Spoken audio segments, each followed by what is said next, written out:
Hello everyone. Now our today's topic is turning moment diagram and this is the lecture number 4 of the series of dynamics of machine lectures. तो आज का जो lecture है इसमें मैं turning moment diagram के बारे में बात करूंगी।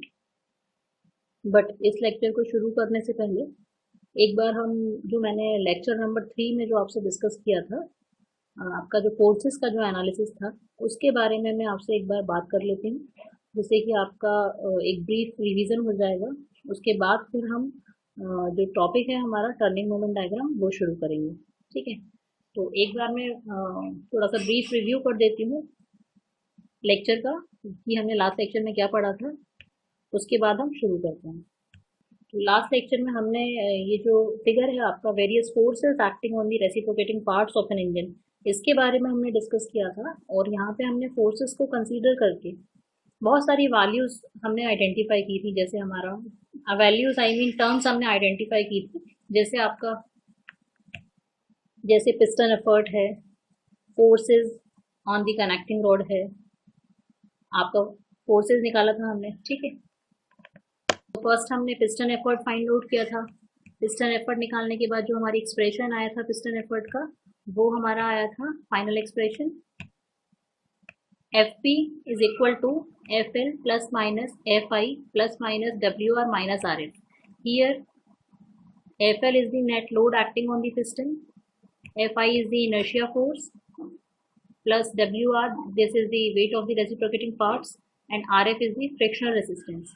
इसके बाद हमने क्या किया था, इसके बाद हमने सेकेंड जो टर्म आइडेंटिफाई की थी वो था आपका forces acting along the connecting rod, और उसका जो एक्सप्रेशन हमारा आया था that is F Q is equal to F P upon under root में 1 minus sine square theta upon N square. इसके बाद हमने थ्रस्ट निकाला था। थ्रस्ट का जो हमारा एक्सप्रेशन हमारा निकल के आया था वो था F N is equal to F Q ten pi, because sine pi upon cos pi is equal to ten pi. इसके बाद हमने जो फाइंड आउट किया था वो था हमारा crank pin effort and thrust on the crankshaft bearings. तो यहाँ पे हमने एफ टी और एफ पी का वैल्यू फाइंड आउट किया था। तो जो एफ टी था हमारा उसका वैल्यू हमारा निकल के आया था F P upon cos pi multiplied by sine theta plus phi, and the value of F B is equal to F P upon cos pi multiplied by cos theta plus phi. तो ये सारी हमने values identify की थी। इसके बाद जो हमारा लास्ट एक्सप्रेशन था वो था हमारा क्रैंक पिन एफर्ट, और we can say turning moment, और we can say torque on the crankshaft, and the final expression is, जो फाइनल एक्सप्रेशन हमारा निकल के आया था वो था हमारा T is equal to F P into R under bracket sine theta plus sine two theta upon under root में N square minus sine square theta multiplied by 2। तो ये हमारा फाइनल एक्सप्रेशन निकल के आया था टर्निंग मोमेंट डायग्राम का। तो इस तरीके से हमने सारे ये फॉर्मूलाज डिराइव किए थे। ठीक है, तो इसके बाद ये एक्सरसाइज मैंने आप लोगों को दी थी। आई होप कि आप सभी ने इस एक्सरसाइज को सॉल्व कर लिया होगा। तो फिर आज का अब नया लेक्चर शुरू करते हैं। तो आज का जो लेक्चर है हमारा वो है टर्निंग मोमेंट डायग्राम। तो मैं आपको एक ओवरव्यू दे देती हूँ। तो आज का जो हमारा प्रेजेंटेशन का जो ओवरव्यू है तो उसमें आपके लिए प्री रिक्विजिट रहेगा, that is the basic knowledge of engineering mechanics, and the main objective of this presentation is to understand the concept of turning moment diagram, and topic as you all know topic is turning moment diagram. इसके बाद एक practice exercise आपकी रही, और इस lecture को आप पढ़ने के बाद, इस लेक्चर को समझने के बाद आप इजीली जो है concept of fluctuation of energy है वो आप समझ जाएंगे। ठीक है, और आपको जो इंजन मैकेनिज्म है उसमें हमारा टर्निंग मोमेंट डायग्राम का क्या रोल होता है वो आपको इजीली समझ में आ जाएगा। तो अब लेक्चर को शुरू करते हैं। आपका ये बेसिकली यदि हम बात कर रहे हैं टर्निंग मोमेंट डायग्राम की, तो टर्निंग मोमेंट डायग्राम है आपका, it is a graphical representation of the turning moment और the crank effort for various position of the crank. तो ये ग्राफिकल रिप्रेजेंटेशन होता है आपका टॉर्क का, और आपकी टॉर्क के साथ साथ क्रैंक एंगल्स, क्रैंक की पोजीशंस का ग्राफिकल रिप्रेजेंटेशन होता है। तो जो यदि हम टर्निंग मोमेंट की बात करें तो ये आपका जो वर्टिकल एक्सिस पे यदि हम बात करें तो वर्टिकल एक्सिस पे हम टॉर्क को रिप्रेजेंट करते हैं, और हॉरिजॉन्टल एक्सिस पे हम क्रैंक एंगल को रिप्रेजेंट करते हैं। ठीक है, तो आज मैं बात करने जा रही हूँ आपसे single cylinder double acting steam engine के बारे में। ठीक है, तो basically single cylinder in diagram for the single cylinder double acting steam engine, वो मैंने एक आगे एक आपका फिगर है उसमें मैंने बनाया हुआ है, तो उससे हम डिस्कस करेंगे। तो यहाँ पे क्या लिखा है मैंने कि the vertical ordinate represent the turning moment and the horizontal ordinate represent the crank angle. तो बेसिकली मैंने आपको बताया कि वर्टिकल एक्सिस पे हम आपका टर्निंग मोमेंट और टॉर्क डिफाइन करते हैं, और हॉरिजॉन्टल एंगल पे हम हॉरिजॉन्टल एक्सिस पे हम क्रैंक एंगल को डिफाइन करते हैं। ठीक है, तो यहाँ पे देखिए अब ये जो फॉर्मूला है, ये अभी हमने जो प्रीवियस लेक्चर में मैंने आपको जो फॉर्मूला डिराइव कराया था टर्निंग मोमेंट का, तो उसमें हमने फाइंड आउट किया था कैपिटल टी, किसकी वैल्यू निकाली थी मैं, एफ टी इंटू आर। तो एफ टी इंटू आर को हमने सिंप्लीफाई करने के बाद हमें क्या फॉर्मूला मिला था, T is equal to F P into R sine theta plus sine two theta upon twice of under root में N square minus sine square theta. तो ये हमें फॉर्मूला मिला था हमारे प्रीवियस लेक्चर से। ठीक है, तो आज हम बात करने जा रहे हैं, ये जो डायग्राम आपको दिख रहा है, ये जो आपका डायग्राम है, ये है आपका single cylinder double acting steam engine के लिए। ठीक है, तो आपको मैंने बताया था कि जो आपके स्टीम इंजन्स होते हैं उनकी जो वर्किंग साइकिल होती है वो आपका 1 रिवॉल्यूशन ऑफ द क्रैंक में कंप्लीट होती है। ठीक है, 1 revolution of the crank means 1 revolution of the crank की यदि हम बात करें, दैट मीन्स आपका 0 to 180 डिग्री का एक स्ट्रोक रहता है। ठीक है, और 180 डिग्री टू 360 डिग्री एक और स्ट्रोक रहता है, सेकंड स्ट्रोक। तो आपका जो स्टीम इंजन की हम बात करते हैं वहाँ पे हमारा क्या होता है, हम आईडीसी ओडीसी में बात करते हैं, मतलब इनर डेड सेंटर और आउटर डेड सेंटर में हम बात करते हैं। ठीक है, तो उसका मतलब क्या है, आपका 0 to 180 डिग्री जब पिस्टन मूव कर रहा है तो आपका आईडीसी इनर डेड सेंटर से आउटर डेड सेंटर की तरफ मूव कर रहा है, और जब आपका 180 डिग्री टू 360 डिग्री मूव कर रहा है, दैट मीन्स पिस्टन हमारा क्या कर रहा है, आउटर डेड सेंटर से इनर डेड सेंटर की तरफ मूव कर रहा है। ठीक है, वर्टिकल एक्सिस पे मैंने टर्निंग मोमेंट डायग्राम बनाया हुआ है, और I can say torque on the crankshaft, torque represent कर रही हूँ। ठीक है, तो ये यहाँ पे मैंने एक टी मीन लाइन ड्रॉ की हुई है। ठीक है, टी मीन हम हमेशा क्या अज्यूम करते हैं आपका कि जो आपका इंजन है वो मीन टॉर्क के अगेंस्ट वर्क करता है। दैट मीन्स आपका इंजन जो होता है उसको एफिशिएंटली वर्क करने के लिए मीन टॉर्क, इतना टॉर्क तो उसको होना ही चाहिए, मतलब जो मीन टॉर्क है जो हमने लाइन ड्रॉ की है, तो मतलब इतना इतना टॉर्क तो क्रिएट होना ही चाहिए एक इंजन को चारों स्ट्रोक यदि परफॉर्म करने हैं तो। इसलिए हम बोलते हैं कि जो इंजन होता है वो आपका मीन टॉर्क के अगेंस्ट वर्क करता है। ठीक है, अब बात आती है कि यहाँ पे मैंने ये जो फ्लक्चुएशन ये बनाया हुआ है, मैंने जो कर्व्स ड्रॉ किए हैं, ये मेरे कर्व क्या रिप्रेजेंट कर रहे हैं, ये मेरे कर्व रिप्रेजेंट कर रहे हैं availability of the torque during the various crank angle positions. मतलब ये क्या शो कर रहा है मेरा कि मेरी अलग अलग क्रैंक एंगल की पोजीशंस पे मेरी टॉर्क की वैल्यू क्या आ रही है। ठीक है, तो हॉरिजॉन्टल एक्सिस पे मैंने क्या बनाया है, क्रैंक एंगल बनाया है, वर्टिकल एक्सिस पे टर्निंग मोमेंट है, और ये जो कर्व है ये रिप्रेजेंट कर रहा है मेरा वेरियस एंगल्स पर, मतलब आपके वेरियस क्रैंक एंगल्स पे आपके टर्निंग मोमेंट की क्या वैल्यू आ रही है। करेक्ट, तो यहाँ पे आपको दिख रहा है, यहाँ पे आपको दिख रहा है कि हमारा पहले क्या किया है हमने, 0 ए टू पी हमारा क्या वैल्यूज़ आ रही हैं, फिर पी टू 90 डिग्री तक हमने ड्रॉ किया है, फिर 90 टू क्यू, फिर क्यू टू 180 डिग्री, फिर 180 degree to R to 270, then 270 to S, and S to 360 degree. इस तरीके से हमने अपने डायग्राम को ब्रेक किया हुआ है। ठीक है, तो आपको आई होप ये समझ में आया होगा। और ये जो हाईएस्ट पीक है आपकी, ये जो हाईएस्ट पीक दिख रही है आपको दोनों ही कर्व की, हाईएस्ट जो पीक है वो है हमारी मैक्सिमम टॉर्क, कि हमें ड्यूरिंग द एंटायर साइकिल हमें मैक्सिमम टॉर्क कितना मिल रहा है। ठीक है, इसलिए मैंने इसको यहाँ टी मैक्स से रिप्रेजेंट किया है। Now F P is the piston effort, r is the radius of the crank, and n is the ratio of the connecting rod length to the crank radius। ठीक है, और theta जो है वो आपका है angle turn by the crank from the inner dead centre position. अब आपको जो मैंने ऊपर जो आपको भी फिगर दिखाया था, ये वाला फिगर, इससे आपको क्या समझ में आ रहा है कि आपका जो जीरो पोजीशन है आपकी, मतलब 0 डिग्री पे आपका टॉर्क कितना है, आपका 0 टॉर्क है। 90 डिग्री पे आपका क्या है, मैक्सिमम टॉर्क है। अगेन 180 डिग्री पे क्या है आपका, torque value is 0। Again 270 degree पे आपका क्या है, टॉर्क इज मैक्सिमम, ठीक है लिखा। हाँ, तो यही चीज़ें मैंने यहाँ पे लिखी हुई हैं। That from the above expression we see that the turning moment T is 0 when the crank angle theta is 0 and it is maximum when the crank angle is 90 and it is again 0 when the crank angle is 180 degree, ठीक है। इसके बाद मैंने क्या लिखा हुआ है, this is shown by the curve ABC in figure and it represents the turning moment diagram for outstroke and the curve CD ABC outstroke का है आपका डायग्राम, ABC जो दिख रहा है आपको, ABC ये outstroke है और आपका ये है ना ABC, ये small a, small b and small c. This is the turning moment diagram for the outstroke and this is the CDE. This is the turning moment diagram for the in stroke, ठीक है, इन stroke के लिए diagram है, ठीक है। Work done क्या होता है आपका, work done is the product of turning moment diagram and the angle turn, ठीक है। Therefore the turning area of the turning moment diagram represent the work done for revolution. तो वर्क डन क्या होता है आपका, किसका प्रोडक्ट होता है आपका, टर्निंग मोमेंट और एंगल टर्न, ठीक है।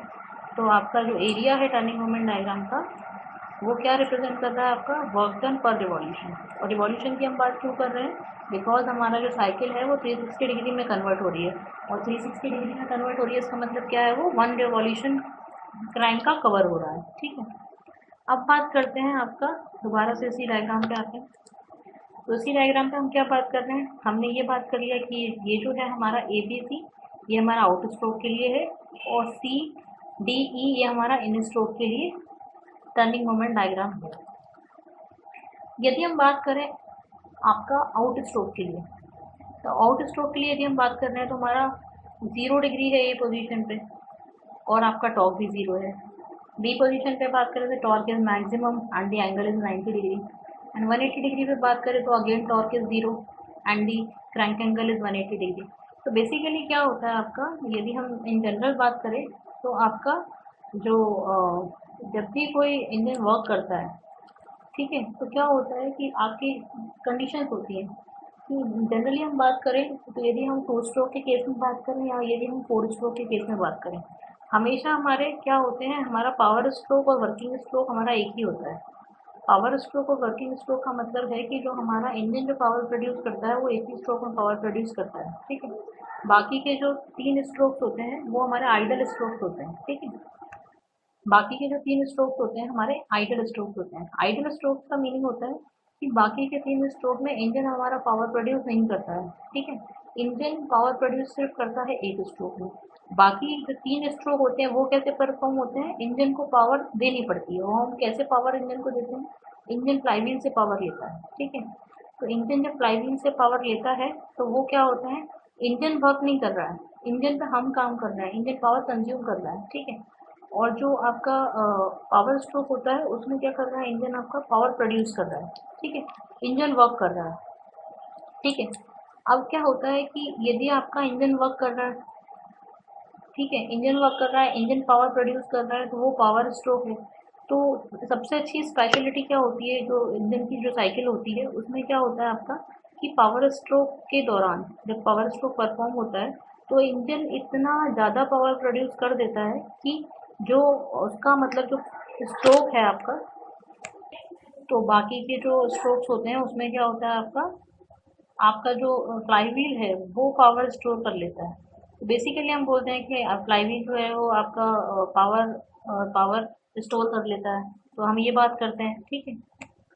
अब फ्लाईव्हील कहते हैं कि फ्लाईव्हील को एज अ रिजर्वर हम कंसीडर करते हैं कि फ्लाईव्हील पावर को इकट्ठा कर लेता है, एनर्जी को स्टोर करता है। तो अब फ्लाईव्हील को हम एज अ रिजर्वर क्यों बोलते हैं, बेसिकली क्या होता है, फ्लाईव्हील का जो प्रिंसिपल होता है वो फ्लाईव्हील आपका वर्क करता है, आपका फ्लाईव्हील का कैसा वर्क करता है, फ्लाईव्हील के अंदर क्या होता है, फ्लाईव्हील अपने वेट के कारण, फ्लाईव्हील का वेट इतना ज़्यादा होता है कि एक बार जब पावर स्ट्रोक परफॉर्म होता है, जैसे ही पावर स्ट्रोक परफॉर्म हुआ तो पिस्टन मूव करना शुरू कर देता है और उसके जो पावर होती है गैसेस की, उसकी वजह से क्या होता है आपका फ्लाईव्हील घूमना शुरू कर देता है। फ्लाईव्हील घूमना शुरू करता है, फ्लाईव्हील का वेट बहुत ज़्यादा होता है तो फ्लाईव्हील में ऑटोमेटिकली मोमेंटम क्रिएट हो जाता है, ठीक है। और फ्लाईव्हील उसी मोमेंटम की वजह से क्या होता है, इतना मतलब रिवॉल्यूशन इतने घूमता है वो, जिससे कि क्या होता है आपका पिस्टन जो है वो बाकी के 3 स्ट्रोक भी परफॉर्म कर देता है।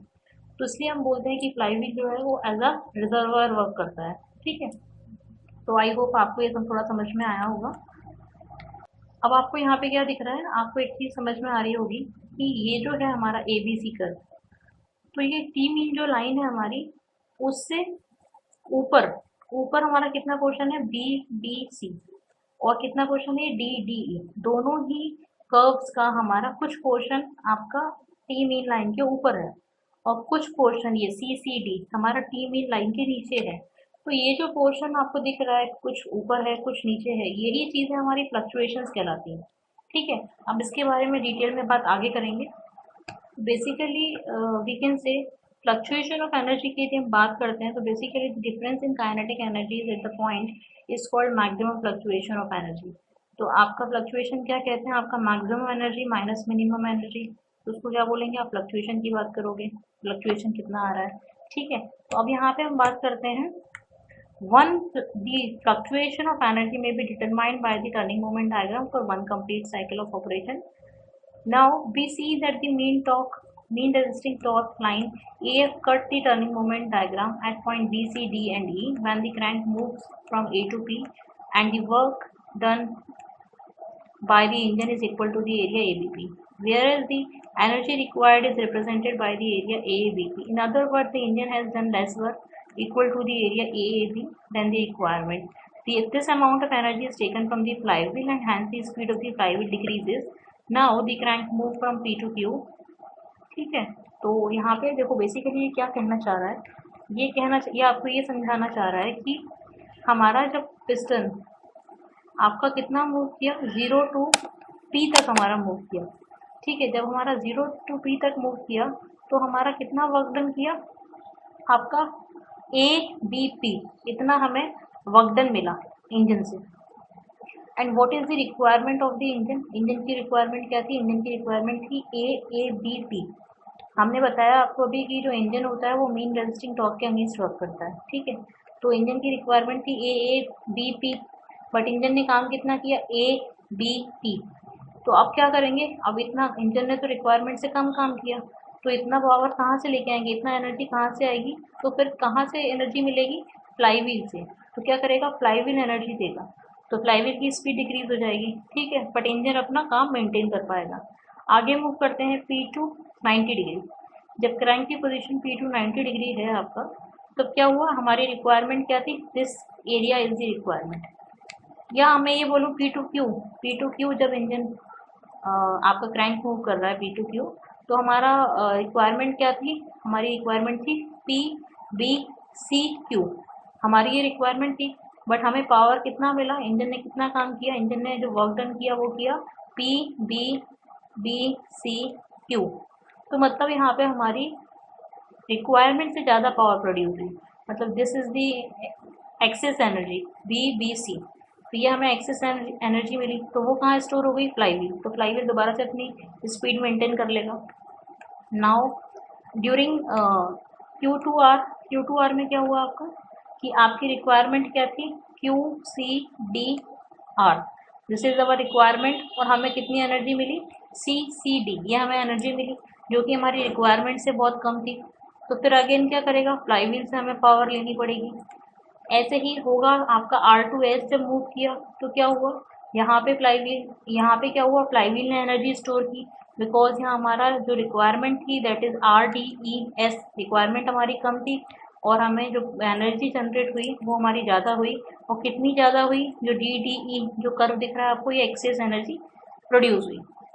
यहाँ पे बात करें EEF, तो यहाँ पे हमारा क्या हुआ, एनर्जी कितनी मिली आपको, हमारी रिक्वायरमेंट कितनी थी, SEFE, this is our requirement, और एनर्जी कितनी जनरेट हुई आपकी, SEE।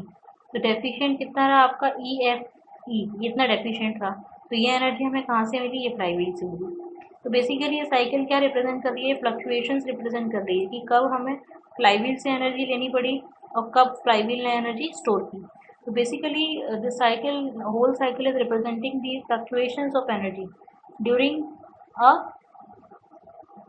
one revolution of the crankshaft। ठीक है, इस तरीके से हम फ्लक्चुएशंस की बात कर रहे हैं। अब आगे बढ़ते हैं। Now we can say the difference between the maximum and minimum energies is known as maximum fluctuation of energy.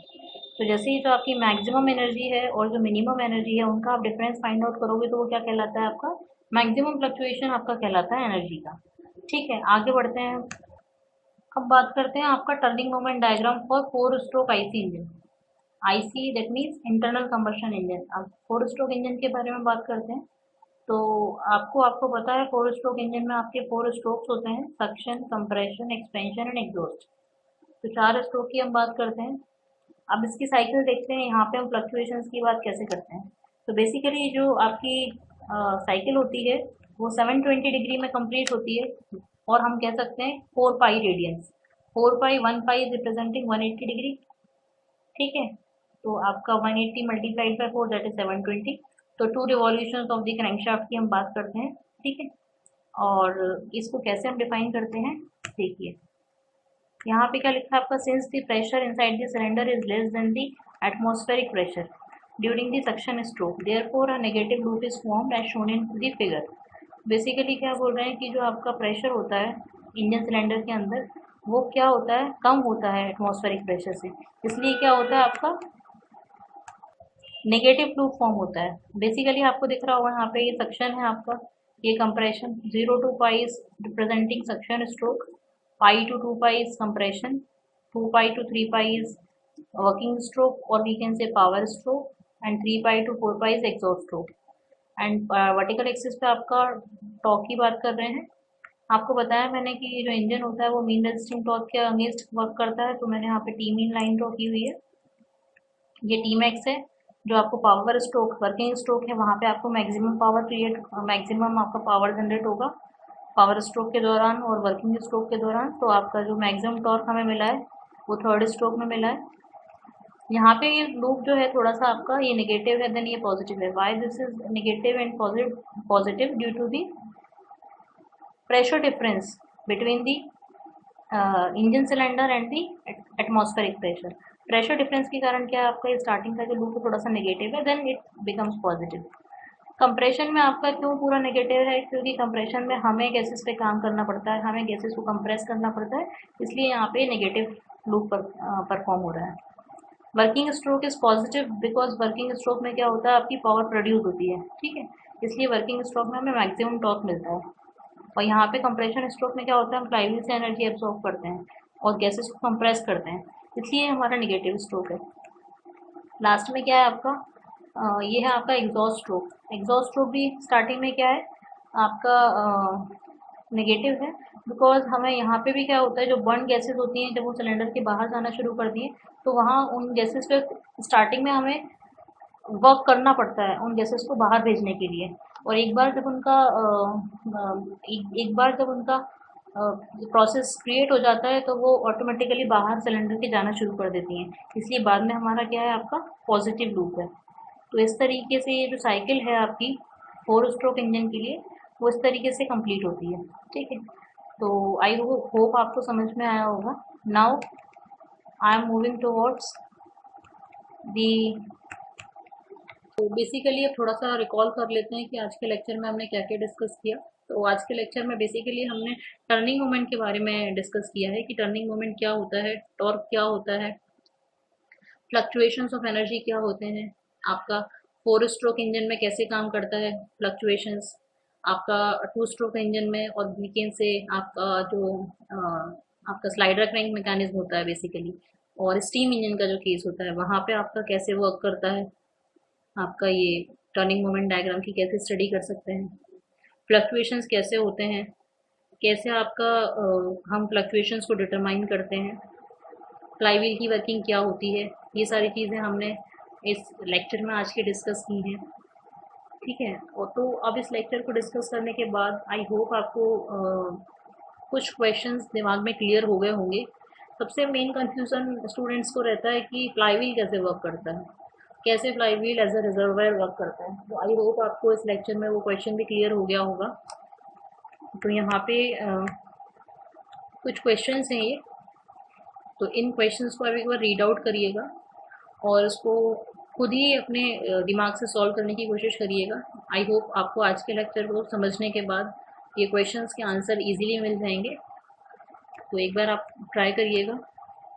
Now this is the references. So thank you so much guys. I hope कि आपको आज का lecture समझ में आया हो और आपको सारी चीज़ें क्लियर हो गई होंगी आज लेक्चर में कि किस तरीके से मैंने आपको फ्लक्चुएशंस के बारे में बताया है, फ्लक्चुएशंस के बारे में डिस्कस किया है, किस तरीके से मैंने आज आपसे क्रैंकशाफ्ट पर टॉर्क कैसे लगता है वो मैंने डिस्कस किया है आपसे।